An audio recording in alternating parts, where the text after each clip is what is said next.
A lot of backing in this campaign. They paid for the last demonstration and they played a large part towards this demonstration. Other people, of course, have contributed and helped. Leicester City Council waived the costs again for the traffic management. Unison City Council have paid for this PA system and the stage, and we want to thank them for that. But Unite the Union in particular has been really good in backing the campaign, helping us fund a lot of the stuff that we've done. So I'm really happy to introduce Len Mccluskey, the General Secretary of Unite the Union. Thank you, Steve, and hello, Leicester! What a fantastic turnout. You know, the papers were telling us that they were expecting a march of 1,000 people. The police have advised us that there's been in excess of 2,000 people on the march today. And I want to thank all of you for coming out on a cold, wet Saturday, when of course there's lots of other things to do, but the reason that you're here is to show your commitment and fight, not just for Glenfield, but for the National Health Service. So a huge thank you to all of you. As Steve has said, this campaign has embraced so many different sections of our community, including, of course, in the political arena, where across the political spectrum, people are supporting the campaign. And that gives us confidence to send a very clear message to NHS England. Desist from your proposals to close this unit down, because we're not going to let you. We're going to fight and fight and fight for it. And colleagues,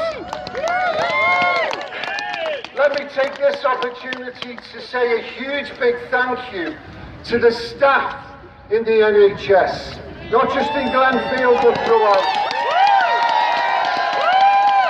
You know, these marvellous people, these professionals that look after us, do so in difficult circumstances. They often get somewhat demoralised at the lack of funds available that they need to give the professional treatment that they've been trained for. But still, they plough on. They are the true unsung heroes of our society, and a huge big thank you to them, many of them with us here today. And friends, let no one tell you that there's not enough money. I mean, NHS England are trying to say, well, this programme that we're going to, and they always give it a fancy title, is nothing to do with cuts. That's nonsense. We know this is about the continued cuts that this government are perpetrating on our communities, in local authorities and in the NHS. And my message to the government is stop using your energy to attack our communities. Instead, plough that energy into making certain that the super rich and the corporate giants pay their tax bills.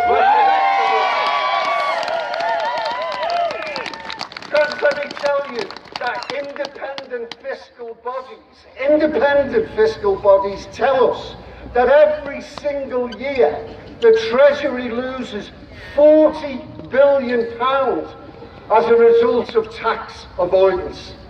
And that should be something that is a scandal within our communities and societies. And we need a government on our side, prepared to protect services, the very services that we want. We want more and better public services. And it would easily be achieved if we got these people to simply pay taxes the same way that you all do. It is a disgrace that they don't.